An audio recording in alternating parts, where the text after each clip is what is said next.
Pabor ka ba sa impeachment ni VP Sara? No, Bakit?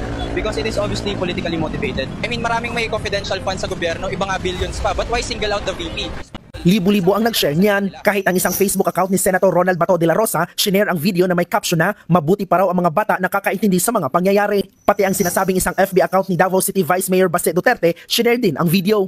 Pero mabilis ang mata ng netizens. Natukoy na fake at AI generated ang video o gawa lang sa artificial intelligence. Kapansin-pansing iba ang lingwaheng nakasulat sa mga establishmento. Pero ayon kay Senator de la Rosa na Senator Judge sa impeachment ng bise, AI man o hindi ang video, sang-ayon daw siya sa mensahe nito. Mahina ang utak ng bata o ang gumawa ng AI video. Di ibig sabihin, porket ang iba di pa ini-impeach ay di tamang i-impeach si VP Sara, one at a time yan, dahil hin pwedeng isabay-sabay, at di pwedeng sabihin, si ganito ang isusunod namin, dahil maghahanda ng ang mga yan, o aalisin nila yung makakasira sa kanila, o sadyang wala talagang makitang ebidensya sa kanila, dahil nasaan na yung mga oposisyon na dapat kumalap ng ebidensya, kaysa puro dakdak nila, para lang sinabi ng bata, kung i-impeach ang iba, i-impeach na rin si Sara, kaya mali ang unawa ng mga politikong tumatanggol sa video o sa bata.